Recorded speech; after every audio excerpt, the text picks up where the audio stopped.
All right. Hi, everybody. I hope everyone is doing wonderful today. Super excited to have you here for Leading in the Moment with Geronda. I'll go into what that is in a second if anyone is new here. But thank you so much for joining me. I hope you have a great afternoon, evening, morning, wherever you may be tuning in from. But I'm really excited about the segment that we're going to have today. And before I get into it, welcome, welcome to Leading in the Moment with Geronda. And this segment, or Leading in the Moment in general, is really about giving leadership tips on how you can be a leader that provides psychologically safe spaces and really just builds your acumen, your ability to be an inclusive leader across any space that you are in. So if you are joining me live right now, I would love for you to put live in the chat just to see if you're here with us. And if you're watching this replay, totally cool. Also, please put replay in the chat. Now, I have a very awesome special guest I want to introduce to you today very soon. But for those of you who may have tuned in before, I do like to go into a question of the day before I go into anything else. And so after this question of the day, I will bring up our wonderful guest to go through our really important, amazing topic for all of you today. So the question that I have for you is, if you can go anywhere in the world, where would you go and why? So let's say you have a plane ticket, free ticket. You can go anywhere in the world. Where would you go? Why would you go there? So I'll answer first. I usually do to give just some ideas to people that may need to kind of think through this a little bit. So for me, I would absolutely love to go to Fiji. I've never been. I heard such amazing things about it. Someone I know went there 2 years ago, I think, and they were like, "You have to go. The water's super clear. I'm like a big beach person. It's amazing there. The people are nice. The food is great." And I was like, "If you have food, water, and nice people, I will be there." So Fiji is the place that I would love to go. So if you are joining, again, I see people putting live. So welcome everyone so far putting live. But where would you go in the world if you had a free plane ticket? You can go anywhere in the world. And why would you go there? So now I will give you time to answer that question. But before I move into the next segment, we are going to talk about a really critically important topic today, and that is Thrive Together, elevating mental health and well being. And this individual I'm going to bring up is really great at ensuring mental health and well being is at the forefront of really everything that we do, but especially in the workplace, because it's super important. And this guest actually said they'd want to go to Playa Flamingo in the PR. So I will introduce this person in a moment. So Dora Mendez is the individual I have here today, and I'm going to give you some background on Dora, who is also the CEO and of Coach Dora LLC. And she's the founder and CEO of that wonderful organization. And so, to give some insight into who Dora is as a fantastic human being that she is, Dora, who uses she, her, and Aya, is the founder and CEO of Coach Dora LLC, and she has a background as a C-suite executive with 12 plus years of experience in HR. She earned her master's in public administration at the City University of New York, John Jay College of Criminal Justice, and has actually been an adjunct professor at John Jay for 14 plus years. Her unique background blends years of executive human resources and DEI expertise with years of academic pedagogy and adult learning and development experience. Will support your leadership and organizational goals for global impact. Her mission is to be a beacon of bold authenticity, which is amazingly true, igniting conversations on diversity, equity, and inclusion through writing and public speaking. She envisions a world where everyone feels empowered to lead with courage and compassion, and her coaching and consulting services are the tools to make this vision a reality. She's a lifelong New Yorker, fellow New Yorker myself, residing in New York with her husband and two children. And so I would love to bring to the stage now and introduce to you Dora Mendez. Welcome, Dora. I'm so excited to have you here today. Hey, hi, I'm excited to be here. Thank you so much for that lovely introduction. And I just want to share that I told you I was going to fangirl out on you. I am such a big fan of yours. I think it's amazing that you have this space and that you're taking this time. And we're really aligned on courageously inclusive leadership. So I'm just really, really honored to be here. And if you haven't out there in the virtual world, if you haven't taken Geronda's masterclass Oh, on data analysis, you must. You must do it. It's not just for us HR nerds. thank you so much for the plug and for your kind words. I'm like, you can't see it, but I'm blushing. People say things about me, and I'm like, oh yeah, thank you. So I'm welcoming that in. Thank you so much, and I'm super honored that you said yes to wanting to be a guest on this show, and I'm really excited to have you talk about this really important topic on mental health and well-being, because I think it's something that we talk about in organizations, but sometimes we're like, well, where do we go from here, and what do we do from here? So I think you are one of the best people to bring into this conversation and to talk about this. And I want to start just by going into if you can share with us here a personal professional experience that does highlight the importance of integrating mental health and physical well-being into just our daily lives. So first, I want to share that diversity, equity, inclusion. There's a huge backlash. So I just want to give some context. People don't really understand what it is. That's a whole episode itself. But a crucial outcome of DEI best practices is wellness. And that means understanding that mental health is just as important as physical health. And so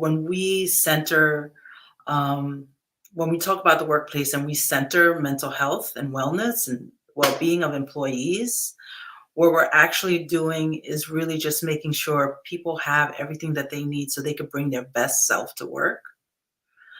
And it really isn't a huge investment with respect to ensuring that we treat mental health just as equally as we do physical health in the workplace. And so that's really important. So having that mindset, that wellness mindset, uh, and because I have worked with some HR professionals who think that the stigma, don't really know how to talk about it, they feel uncomfortable. But really, if we just think about mental health and physical health together, like what do people need so that they can bring their best selves to work, so that they can thrive, so that our business can grow, so that our customers are getting the best service, whatever it is that no matter what your role is in any organization, if you know that your company is invested in your well-being, you will do well. You will stay there. You will be loyal. You will bring your best self. You will feel comfortable to talk to your manager. It's easier to solve problems because you won't have those other worries. And so, one of the things, I guess, I hope I answered that first question there. But one of the things, in terms of professionally, that I do that I think is very important as a HR professional is really, and a DEI especially, is really to look at that benefit package and the total Yes. rewards. And so, it's not like the most fun thing to talk about. It's kind of boring. And in terms of like HR and DEI, if I rank all the different things that you have to do, benefit administration is like my least favorite because I'm not a fan of dealing with insurance companies. Yeah. Because insurance companies don't, it's just, it's dollars and cents, and it's not really about people. But it's important. People need to know. And healthcare is tied to our employment in this Yes. country. So making sure that people are well taken care of is really important. And so, I think, I hope I answered that first question, but I will give a concrete example. Yeah. That'd be So great. I guess when it comes to mental health, I'll give a good example. When COVID hit, which was about 4 years ago now, it Yeah. feels like so far away, but it feels so far away. But when in 2020, it was a challenging time for HR professionals and anyone working in the people and culture fields because it was an unknown. How do you manage? And if you didn't have a benefit package that you could pull from that had mental health services, because people were grieving, Oh, people yes. had loved ones who were passing away, people were anxiety, depression, the isolation from remote working. So much was going on that how could you focus on work? Right. It's Right? impossible. You know, and if you were a parent with a child with special needs and you were all at home and you didn't have the program to take your child to, and so you're caregiving, whether it was a child, a parent, so, all of a sudden people got thrusted into caregiving. There was a lot of grief. So there was a lot. And so Yeah. fortunately, because I had this mindset like wellness and well-being, I had the tools. We had the tools in our benefit package. So, and a lot of times people just need to be educated that they have these tools. So, emergency employee assistance plan. I call it. That was like a little slip there with emergency because that's what it felt It's like. all It was good. like, oh, thank God that we have this I know. thing. Like it was a hotline literally that employees could call and speak to a mental health counselor directly anonymously and say, I need some support confidentially and directly, and it was just a hotline. So being able to have that and give that to people to support them when there was a crisis, or else we couldn't get our work done. And I work in the public sector. I don't work in a. Right. I've never worked for a corporation, so I've always worked in a field where in human services. So it's not like you take a day off. There's in some cases it was like life and death. Right. Because we were working with people who were in crisis. Yeah. So we needed people to. So it's hard when you're working to help people in crisis and then you're in crisis. So Yes, exactly. and Ooh. so I fortunately I had that in place to be able to have that. But I think you don't need to stop. You need to keep um let's don't ever find an HR professional should never find themselves in a place where they don't have the tools they need to support their staff Yeah. and their team. And so thinking of mental health, destigmatizing it, socializing it, having a shared language for what it means, what wellness means, because there isn't. Some people don't really, people have different notions of what wellness means. Yes. 100%. 100%. And I love that you kind of talked about for HR professionals because I do remember when during COVID, it was very intense. It was really emotionally taxing, physically taxing, mentally taxing. And I remember you mentioned something really important too, is that it was so unknown that you were trying to use the resources that you have available to you to create things that are tailored for your employees, but at the same time you're burning out as as a HR person because you're working day and night trying to understand what this is, how does this impact your organization. And I remember our organization going through furloughs, and then what does that look like, and how do we bring people back, and what is all the pay. It was all over the place. And so I love that you mentioned that, and I think for employees too, and we'll go into misconceptions because I think that's also an important topic to talk about. Is I think that sometimes, depending on the culture of the organization, and I've worked primarily with corporate and worked in corporations, that sometimes because of the misconception or the lack of resources, you feel like you don't want to say anything because it could impact your career. And that is exactly what happened. When before we even had this conversation and we were doing the kind of a pre-call to talk about what we're going to discuss today, we talked about how I got Bell's palsy. And never would I have ever thought that I would get that. I was like, "Oh, this is just how the workplace is, and you churn and you keep working as hard as you can. You're the first one in, last one out." And stressed myself out and burnt myself out so much I got partial facial paralysis. And we talked about it, and we joked and said, "Would I eat my Yeah. eye I made, yes, we made, eye wings?"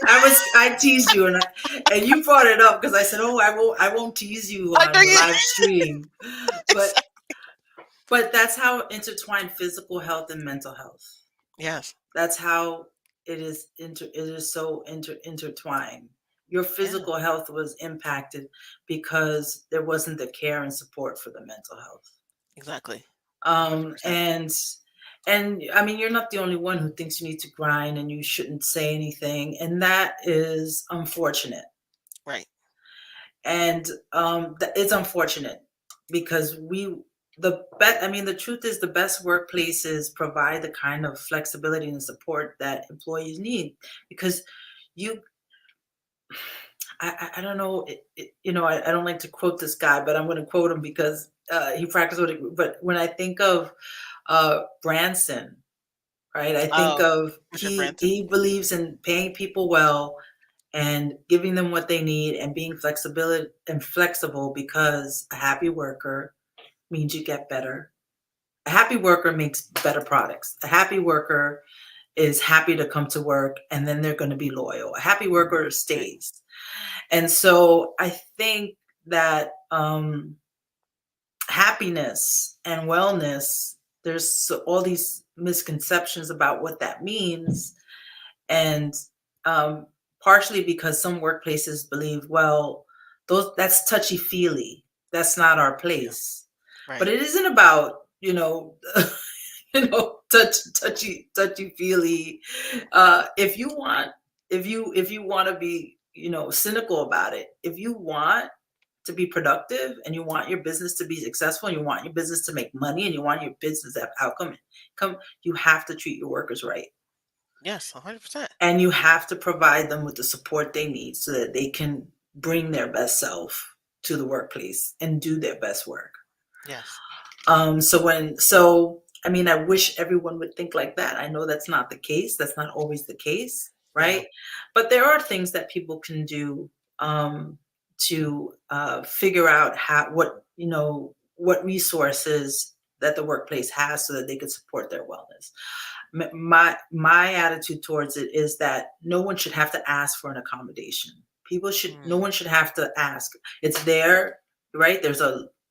There's laws around it to make sure people have it. They need to know that they can ask. But my hope is that people come to the workplace and they feel supported and comfortable that they don't even need to ask because everything that they need is already provided. right.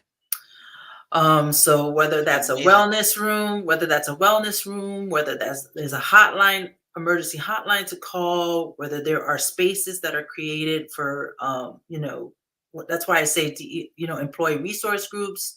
There are spaces where women can get together, well, BTQ community can get together, where Latinos can get together, where people can get together with like like-minded issues, to have conversations and have safe spaces, and then and flourish and advise the company and the organization on uh, operational practices. No matter what your job is or your role is, there are things that you can put in place that make it easier for people to do their work. You know, it drives innovation, it drives productivity. So wellness and centering mental health, and really, I would love to get to the point where it's not physical health and mental health. There, it's just health, just wellness. Yes. Oh, that'd be so good. And I mean, something that's funny when think I have to say hi to Naomi and Mateo. My two kids are watching upstairs. They asked me. They said, "Mom, what are you doing?" I said, "Well, I'm going to talk about wellness." And my daughter started like running in place, and like in her Oh, mind, like wellness is like exercising. right. And then I said, "Well, it's more than just your body. It's also your mind. It's all your mind and your feelings, and that's all really important." And Yeah, so I love that. exercising is important. Yes, making sure people have their gym reimbursement, discount, Right. right? Yeah. And preventative care. But I wish we had more preventative care in the mental health space. And so Mm, that just there isn't. Again, the emphasis is always on the physical health. Insurance company pay for the preventative help. You know, but like in your case with Bell's palsy, that could have been prevented. yes. Yeah, It 100 could have really been prevented. 1,000%. I mean, stress is a powerful, anxiety, stress is a very powerful, um, you know, it impacts your physical health, and that could have been prevented if there was things in place that you could have activated Yeah. to address um, the anxiety and the stress before it impacted your physical health. I wish there was more emphasis on preventative care for mental health just as much. But Yeah, and I if I wish ran the world, Rhonda, I know, right? but Sure, for president.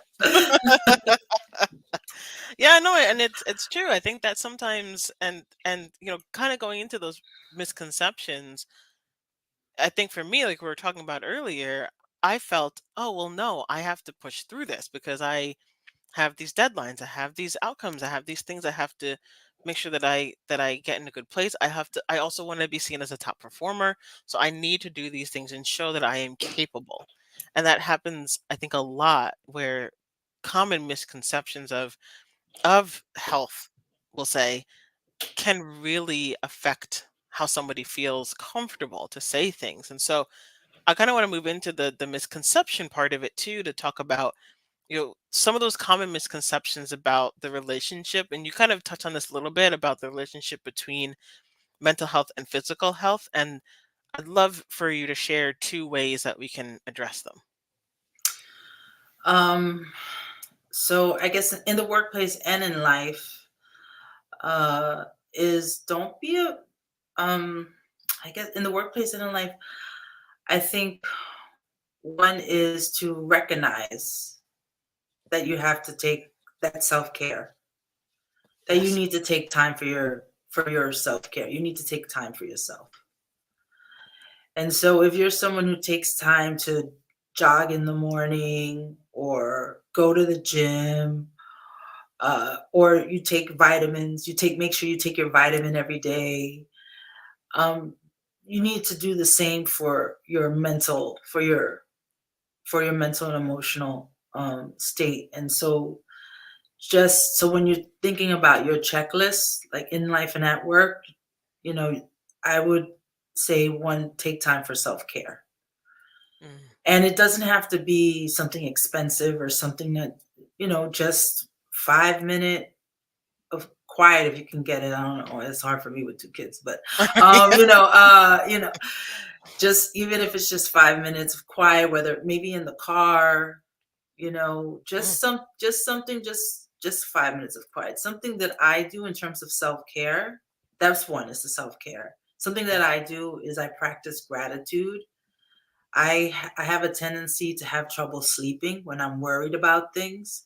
And so I started writing down like the things I was thankful for, and then just like put it in and just like releasing it, and like activating it, and then it like helped me sleep better. Yeah. Sleep is very important. I think the second um, thing would be, don't go it alone. Find, That's big. don't go it alone, because that's what I mean. I would say that's kind of what happened to you. You thought you had to do it, and you didn't have anyone to talk to.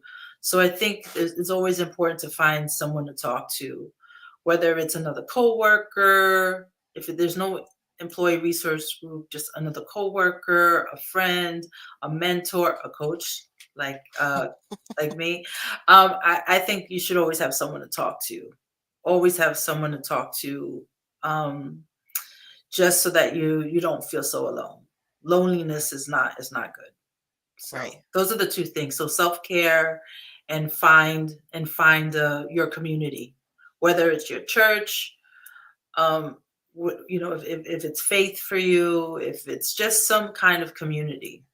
I think it's important not to go it alone. Self-care and community.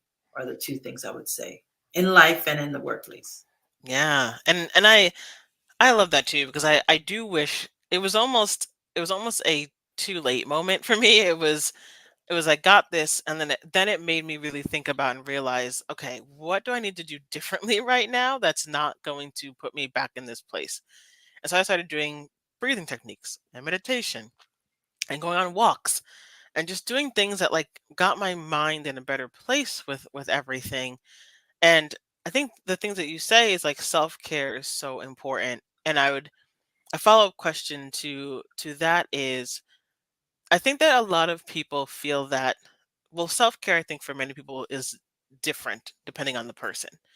But at the same time too, I also believe that people hear self-care, and especially this is very very prominent in men, especially men of color, where they're like, "No, I'm good. I got this. Like I You can have get to be through this." you have to be strong, you have to put it Yeah. on, the Yeah. ideas of masculinity. Right. That's why they call Right. it toxic masculinity. It's so Yeah, exactly. Exactly. So for people who might be hesitant to self-care, what is something that you would say to that person that you think could help shift their mindset or help them think about self-care differently? Because I think that it's not just the misconception. I think there's also people who, depending on your background, depending on, there are the cultural toxic barriers. masculinity. Yeah, there's cultural barriers, there's a lot of things. How would you what advice would you give to that person? That's tough, but I would say it's private. Yeah. It's something that's private. You don't have to share. Um, I think it's something that's private to you. Like I have no problem talking about it now, but there was a time where I, there was a time where I had to model the best behavior and I always have to be on. And there's like this human resources, there's a PR problem. You have to like be perfect. And there was a time where I put a lot of pressure on myself to make sure that I was like perfect so that oh well she did that, so that's and so so I was very private about my self-care practice because I didn't want to share with others that I was vulnerable because Right. people look to me as the leader, as the problem solver, as like having all the well, you're HR, how come you don't know? Like it's not even Right. like Dora, it's just like I'm HR. And so and I had to learn not to take it personal, and I had to learn how to in like in private ways how to take care of myself and not put other people's like absorb other people's like have that vicarious trauma. Yeah. And so I guess the advice that I would give is the same, which is find community, whether it's faith, and it doesn't have it could be it could be now we're watching the Olympics, and I keep Right. seeing all of the sports teams and all the people in the team, working together to, whatever it is, to find some kind of community outlet, and and if it's something that is something like that that's private but also is normalized, being part of a Mm, team or yeah. going to church, those are things that are very socially normalized, but they also really help you finding that community space, like finding that outlet, to just like forget about your problems for a few minutes and focus on something greater than yourself, whether that's on a team, whether that's you know in church, whether that's in like an association or a group, whatever that is. I mean, we happen to be part of a community of speakers, Oh, and yes. we find a lot of support in that space, Right. for our businesses, for just best practices, and that is helpful when you know you're not alone. Oh, So yeah. I guess that's the advice that I would give to people, because there is a lot there can be a lot of shame in asking for help, and it Yeah. is not easy to be vulnerable. And I had to learn to be that. Now, I mean, now I don't have a problem with it, but that just like you, I made mistakes along the way, Yes. I don't work at that place where I had to always feel on and I couldn't express myself anymore. That was the answer for me. Right. But I just found, just don't go alone. I just can't say that more and more, like over and over again. So I finding community is a way to that's the advice that I would give to someone who's still not ready to be vulnerable or really have those conversations because it's not normalized in where they are. Yeah. Right, exactly. And you made a good point that community could be, I mean, community could even be one person, your best friend or someone that you really trust that you're like, "Hey, I got to talk to you about this thing," or "I'm going through this thing." It doesn't have to be a big large group of people. So I really love that advice that you give. And I want to turn the conversation to organizations because I think that this is not easy to do sometimes. And so when you think about organizations, how can they foster a culture that prioritizes and supports both mental and physical health, just among their employees or even among everyone that works there, even leadership? So it starts with very practical things, like just Mhm. looking at your policies and procedures. Yes. What are your it's very simple. Like, what are your policies? Are they equitable? Are they inclusive? Are they affirming? And I've gotten pushback with the affirming. That doesn't mean you're not Oh, really? accountable, because there is accountability. You have to meet deadlines. Yeah, I think that's some of the myths, like the misconceptions. Like somehow by having an affirming, making sure your policies are affirming and inclusive, somehow that doesn't mean people are accountable. It's the exact opposite. It's Right. mutual accountability. Accountability is important. People have to get their work done. I mean, there's a mission, there's a goal, there's a deadline. Those have to be met. How they're met um, is important to look at, and the policies, the standards, the procedures. That making those affirming, accessible to people of all capabilities is also really important. And I mean, those are like simple things, just making sure things are accessible, Right. for people of all capabilities. AI, thank God, there's pros and cons, but AI Right. has made that a lot easier to make sure neurotypical, neurodivergent folks have everything that they need. They don't have to disclose, they don't want to. All those kinds of things. Just look at the really simply, what are your policies? What are your procedures? Are they supportive? Are they affirming? And at holding people accountable. Right. So accountability is a big part of it. And I think that's a misconception. So workplaces, you want accountability. You want to build in accountability. So we're going to give you all the tools you need so that you can get your work done. Right. And one of the tools that you need, that a lever that you can pull, is this wellness suite of whatever. And so now you have all the tools that you need to get your work done.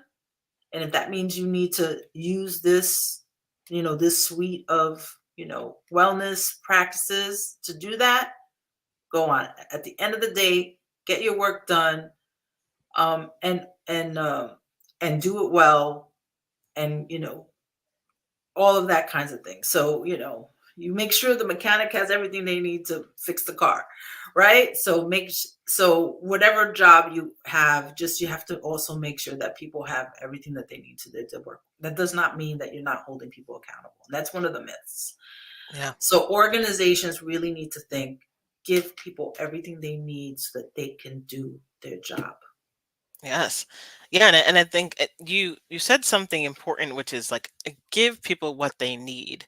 I think sometimes organizations feel like if we just take this one approach to something, that's going to solve it for everybody. But you have to be equitable in it. You have to really think about how can I provide resources and what people need based on their specific needs. So like my need, for example, as a queer black woman with no children who's married will be different from your needs. As a Latino, Afro Latino, who is a parent and and a wife and other things. And so how can we provide things that are helpful based on their needs? And I also like to think about, and would love for you to touch on too, um, flexibility, flexible work environments.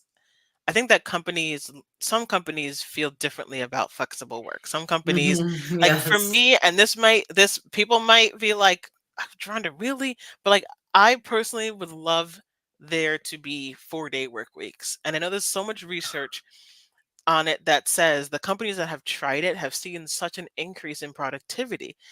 And flexible to people is different, but flexibility means I'm not going to feel anxious or worried or nervous to go to a doctor's appointment that I need to go to for my health.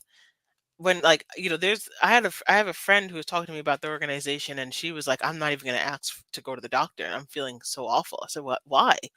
And she said, "Well, it's just that type of culture where if you ask to do something that's even outside of work, like nobody even talks about the things that they enjoy doing outside of work because it's just work. You have to be professional." And That's I said, unfortunate. I hope she's not "Yeah, working there anymore. I no, hope thank you're not goodness." working there. Oh, thank God. No, I was like, I I convinced her. I think said, there's "You I need think there's been a oh, I'm sorry, I don't mean to talk over you. no, no, no, no. You're good." I think there's been a shift. Yeah, Because I'm gonna go back to the pandemic. I think right. there has been a shift with workplace flexibility. Yeah, And I would say it's like 30, 30, 30. There's like 30% of the people are like, you know what? We had to pivot to go all remote. And guess what? We're saving money. People are happier. People are doing things before the deadline.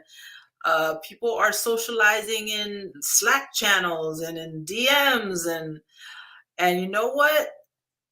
This is great. We're actually saving money, and people are being more productive, and all of that stuff. So you have people who saw, you know what, there's benefits of this remote work and having more flexibility. right, But then there are certain roles where that's just not possible. Like, right. it's just not possible. If Yeah. you are a first responder, if Oh, yeah, there are just certain jobs where that kind of flexibility just can't happen. A school teacher, you have to, there's just jobs that 30%, there's just jobs where it can't happen. There is a certain degree of flexibility. Like, you can right, definitely go to the doctor. There are ways to, cover care if you're sick and all of that. There are definitely ways that people can get the flexibility they need to care for themselves. yeah, But there are just certain jobs where there isn't the room to have a 4-day work week or to work remote.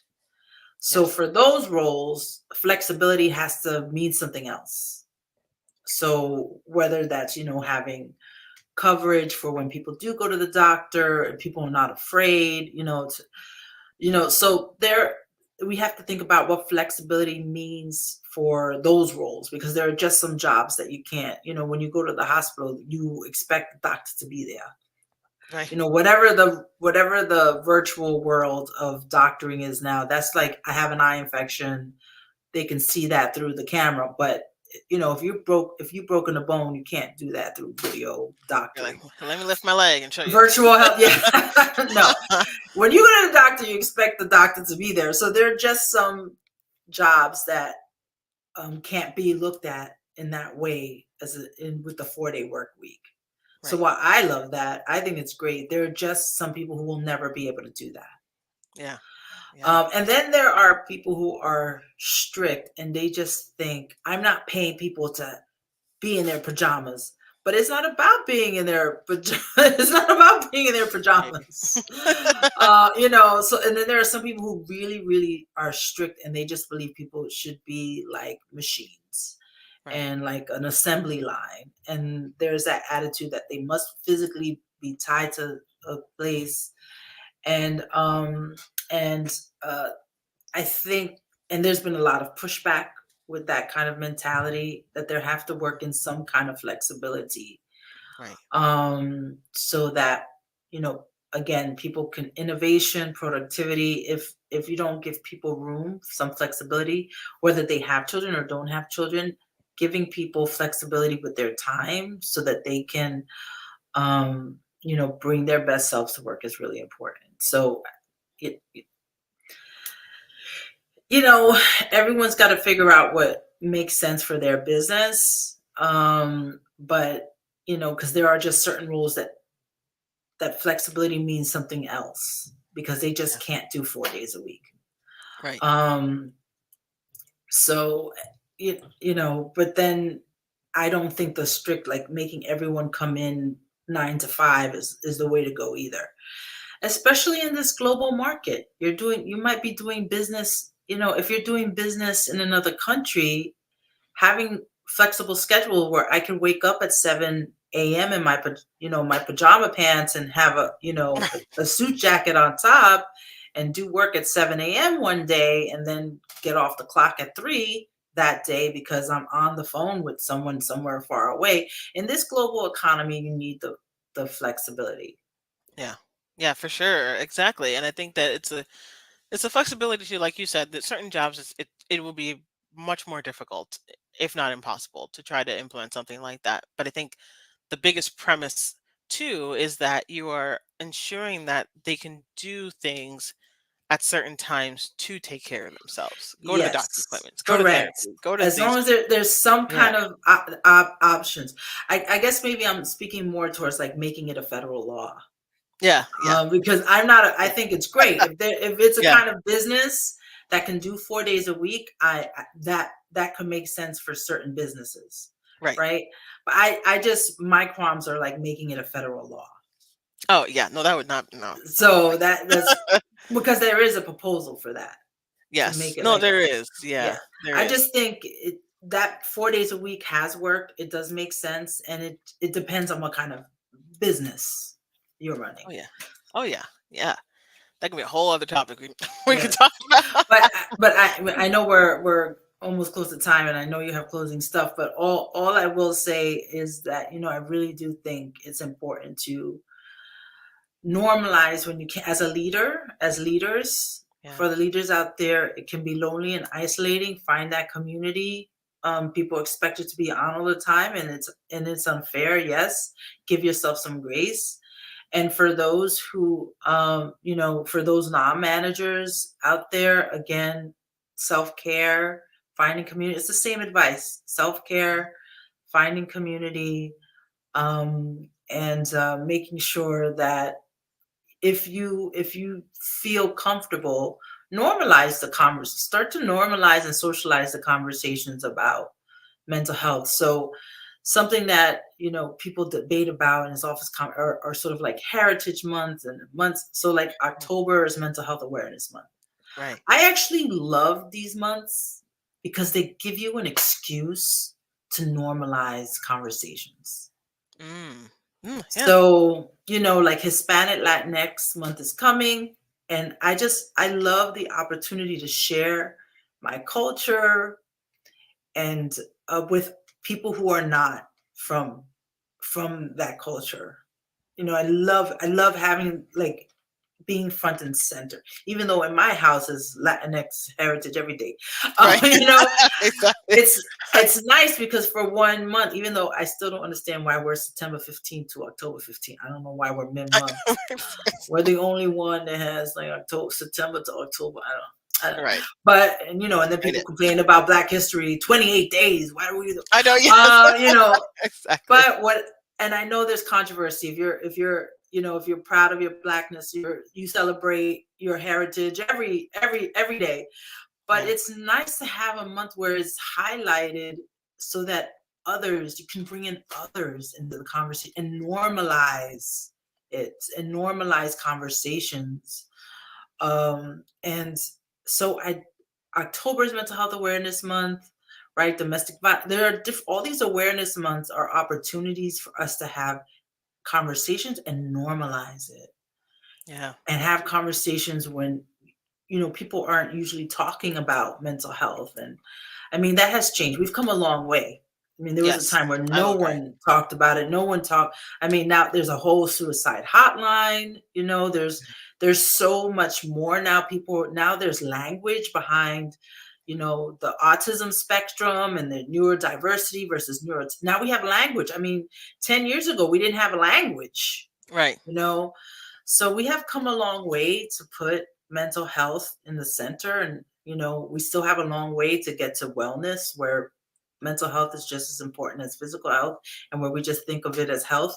We still have a long way to go, but any opportunity we get to normalize conversations and socialize conversations so we can release the stigma and so people can bring their best selves and be their best selves, um, uh, we should take it. Yeah, So we should. Oh, what a great closing sentiment. Normalize it. Normalize it. Talk about it. Be vulnerable. It's okay to do that, and do it more and be an example of it is super important. So, Dora, this has been fantastic, and I could talk to you about this all day, and maybe one day we will. We'll just like sit down. I'll come to New York. We'll talk about this all day. But I'd love before we go, where can people find you to learn more about you, or to connect with you, or even just reach out? you can find me on LinkedIn. We're on LinkedIn Live. You can find me LinkedIn, Coach. There you go. Thank you for putting that link up, Coach Dora M. You can find me on Insta at Coach Dora M, YouTube at Coach Dora M. And on YouTube, I have little instructional videos about little how-tos and techniques and best Ooh, practices on DEI. I love And that. I'm inspired by this little segment to do something more about wellness and how to normalize that conversation. So thank you for the opportunity, Geronda. I love what you're doing with the Yes, show and the thank you. opportunity to help really highlight how important it is to be inclusive. Yes, and thank you so much for being here and having this fantastic conversation, and for being my guest, and dealing with me before we got lunch. 'Cause, but no, it's good. You're the best. Stop it. Thank you, thank you. You're the best. Stop it. So if you have questions, feel free. You can reach out to Coach Dora, have more insights, go into things a little bit deeper. Our next Leading in the Moment segment will be happening August 21st. I will have another really great guest for that segment as well. So thank you so much, Dora. Thank you, everybody, for tuning in. And until next time, I hope you have a fantastic, fantastic rest of your day. Thanks, everybody.